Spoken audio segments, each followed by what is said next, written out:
हमारे द्वारा कहे गए शब्द हमारी जिंदगी में बहुत अहमियत रखते हैं, क्योंकि जो काम तलवार नहीं कर सकती उसे केवल शब्द कर सकते हैं। इसलिए हमें शब्दों की असली ताकत को समझना चाहिए। आज की यह कहानी इसी पर आधारित है, इसलिए आपसे एक रिक्वेस्ट है कि इस कहानी के अंत तक जरूर बने रहें। चलो अब ज्यादा समय ना बर्बाद करते हुए इस कहानी को शुरू करते हैं। एक बार की बात है, एक नगर में एक महान बौद्ध भिक्षु रहा करते थे। वो बहुत ज्ञानी और बहुत शांत स्वभाव के थे, और उनकी यह बात भी उनकी विशेषता भी थी। एक बार की बात है, बौद्ध भिक्षु नगरवासियों को उपदेश दे रहे थे। बौद्ध भिक्षु कह रहे थे कि शब्दों में जीवन बदलने की शक्ति होती है, और कह रहे थे कि अपने शब्दों से जीवन बदलिए। हम जो भी शब्द अपने लिए या दूसरों के लिए कहते हैं या जो भी बातें करते हैं, उस पर हमें ध्यान देना चाहिए। इतना कहकर बौद्ध भिक्षु ने अपना उपदेश समाप्त किया और वहां से चले गए। एक दिन वह बौद्ध भिक्षु एक मार्ग से होकर गुजर रहे थे। उसी मार्ग से होकर एक युवक गुजर रहा था। उस युवक ने उन बौद्ध भिक्षु को देखा तो वह जोर जोर से हंसने लगा और कहने लगा, अरे साधु महाराज, आप तो ढोंगी हैं। आपके उपदेशों में ये कहने से कि शब्दों में बड़ी ताकत है, आपकी बात सत्य नहीं हो जाएगी। ये सब सिर्फ बातें हैं भला। ऐसे कैसे हो सकता है कि शब्दों से हमारा जीवन बदल सकता है? उस युवक की सारी बातें उन भिक्षु ने ध्यानपूर्वक सुनी, और उसके बाद वह मुस्कुराते हुए उस युवक से कहते हैं, बेटा, नाद से ही तो ये दुनिया प्रकट हुई है, और अच्छे शब्दों के पीछे भी नाद होता है जो पूरा जीवन बदल देता। वह बौद्ध भिक्षु उस युवक से कहते हैं, देखो, मैं तुम्हें अपने अनुभव से बता रहा हूं, लेकिन फिर भी तुम्हें यकीन ना हो तो तुम इसे खुद आजमा कर देख सकते हो। उन बौद्ध भिक्षु की बात सुनकर युवक थोड़ा सा गंभीर हो गया। उसने काफी देर विचार किया। उसके बाद उस बौद्ध भिक्षु से कहता है, हे गुरुवर, अगर ऐसी बात है तो मेरे साथ चलिए। मेरा छोटा भाई है, उसे न जाने क्या हुआ है, वह कुछ नहीं करता। 3 वर्षों से ऐसे ही लेटा हुआ है, जिसकी उम्र 25 वर्ष है। वह दिन भर कुछ न कुछ सोचता रहता है। उसकी हालत देखकर घर में सब परेशान है। माता पिता भी बहुत चिंतित रहते हैं। हम सब ने कई तरीके अपनाए, कई योजनाएं अपनाए, लेकिन कोई काम नहीं आ रहा। वह हमसे कुछ नहीं कहता। परिवार का हर एक सदस्य पूरी तरह से थक चुका है, हार चुका है। आखिर वह क्या करना चाहता है? किसी को कुछ नहीं पता तो हमारे शब्दों से उसका जीवन क्यों नहीं बदला? और जैसा आप कह रहे हैं कि शब्द सचमुच जीवन बदल सकते हैं, तो क्या आप मेरी मदद करेंगे? इस पर बौद्ध भिक्षु मुस्कुराते हुए उस युवक के साथ चल पड़ते हैं। वो युवक उन बौद्ध भिक्षु को एक खेत में ले जाता है और अपने भाई की तरफ इशारा करके कहता है, हे गुरुवर, यही मेरा भाई है, जो पूरे गांव में आलस्य और मक्कारी के लिए मशहूर है। आप कहते हैं कि शब्दों में वह शक्ति है जो हमारा जीवन बदल सकती है, तो क्या आपके शब्द इसका जीवन बदल सकते हैं? अगर यह सत्य है तो आप इसका जीवन बदल कर दिखाएं। इसके बाद बौद्ध भिक्षु ने उस युवक के भाई को ध्यानपूर्वक देखा। वह एक पेड़ की छांव में आराम से सो रहा था। जब बौद्ध भिक्षु उस युवक के भाई के पास पहुंचे, और तो वह आराम से उसके सिर पर हाथ फिराते हुए कहते हैं, उठो बेटा, बहुत देर हो चुकी है। ये सोने का समय नहीं है, ये तो जागने का समय है। उन बौद्ध भिक्षु की आवाज सुनकर वह लड़का थोड़ा आश्चर्य में पड़ गया और सोचने लगा कि आखिर कौन है जो मुझे इतने प्यार से जगा रहा है, वरना गांव वाले तो मुझे आलसी और मक्कार ही कहते हैं। उसने अपनी आंखें खोली और आंखें मलते हुए उस बौद्ध भिक्षु से कहा, हे गुरुवर, आप कौन हैं और यहां क्यों आए हैं? इस पर बौद्ध भिक्षु उस युवक से कहते हैं, बेटा, ये प्रश्न तो मैं तुमसे कहना चाहता हूं। तुम कौन हो, यही तो तुम्हें जानने की आवश्यकता है। उन बौद्ध भिक्षु की बात सुनकर वह लड़का जोर जोर से हंसने लगा और कहने लगा कि आप मेरे बारे में जानना चाहते हो तो गांव के किसी भी सदस्य से पूछिए, आपको पता चल जाएगा कि मैं कौन हूं। आपसे हर कोई यही कहेगा कि वह आलसी और मक्कार है। तरह तरह के ताने सुनाएंगे, तरह तरह की बात कहेंगे। इससे आपको ये यकीन हो जाएगा और आपको पता चल जाएगा कि मैं कौन हूं। तभी बौद्ध भिक्षु मुस्कुराते हुए उस लड़के से कहते हैं, सबसे पहले मेरी ये बात सुन लो मेहनती इंसान के शब्द उसे अंदर से चोट पहुंचाते हैं। कभी अपने आप को कोसो मत। और मेरी यह दूसरी बात भी सुन लो। मैंने गांव वालों से नहीं पूछा कि तुम कौन हो, बल्कि मैं तो तुमसे पूछ रहा हूं कि तुम कौन हो। लेकिन तुमने तो अपनी आदतें मुझे बताई हैं। आलस तुम्हारी पहचान नहीं, तुम्हारी आदत हो सकती है, और इंसान नहीं, उनकी आदत खराब होती है। इसलिए बेटा, तुम आलसी या मक्कार नहीं हो, ये तो तुम्हारी आदत है। इतनी सी बात है जो गांव वाले नहीं समझ सकते। ये सारी बातें सुनकर लड़का थोड़ा सा आश्चर्यचकित रह गया, क्योंकि गांव वाले हमेशा उसे आलसी और मक्कार कहते हैं और तरह तरह के ताने ही सुनाया करते थे। उस बौद्ध भिक्षु की बात सुनकर उस लड़के की आंखों में आंसू आ गए।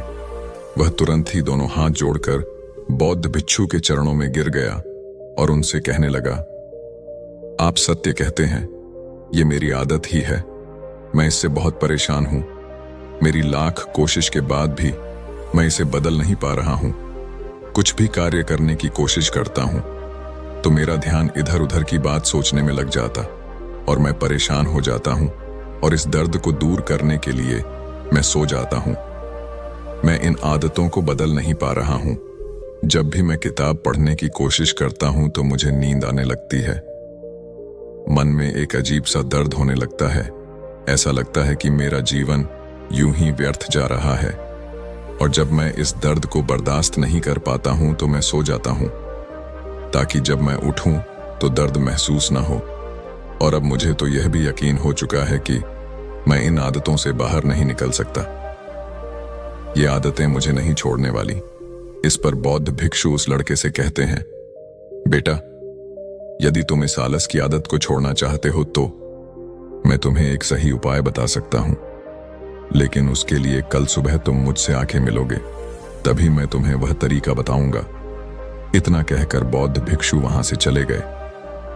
बौद्ध भिक्षु की सारी बातें उस लड़के के कानों में गूंज रही थीं। वह समझ नहीं पा रहा था कि बौद्ध भिक्षु ऐसा क्या उपाय बताएंगे जिससे उसके जीवन से आलस्य हमेशा हमेशा के लिए खत्म हो जाएगा। देखते ही देखते रात हो गई। रात भर वह बिस्तर पर करवट लेता रहा और उन बौद्ध भिक्षु की बातों के बारे में सोचता रहा, और सुबह हो गई। सुबह होते ही वह लड़का बौद्ध भिक्षु के पास जा पहुंचा और उनको प्रणाम करके कहता है, हे गुरुवर, जैसा कि आपने कहा था, लीजिए मैं आ गया। अब मुझे वह मार्ग बताइए जिससे मैं अपने जीवन से इस आलस्य को निकाल सकता हूं।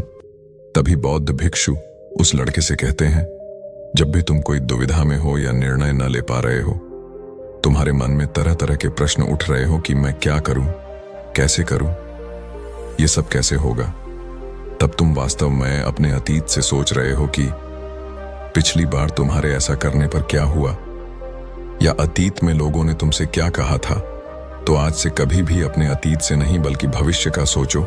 इस पर लड़का कहता है कि भविष्य से वो भला कैसे। तभी बौद्ध भिक्षु उस लड़के से कहते हैं, मान लो तुम्हारे पास किसी चीज की कमी नहीं है, तुम्हारे पास वो सारी सुख सुविधा है जो तुम चाहते हो, तो अब बताओ तुम अपना जीवन कैसे व्यतीत करना चाहोगे। उन बौद्ध भिक्षु की बातें सुनकर वो लड़का सोच में पड़ गया, क्योंकि वो आज तक लोगों के ताने ही सुनता आ रहा है। किसी ने उससे ऐसे बात नहीं की, और वह गुरुवर उससे उसकी आने वाले भविष्य के बारे में उससे बातें कर रहे थे। उन बौद्ध भिक्षु की बातें सुनकर वो लड़का स्वयं से प्रश्न करने लग गया, यदि मेरे पास सब कुछ होगा, धन की कमी नहीं होगी, तो मैं अपना जीवन कैसे व्यतीत करूंगा।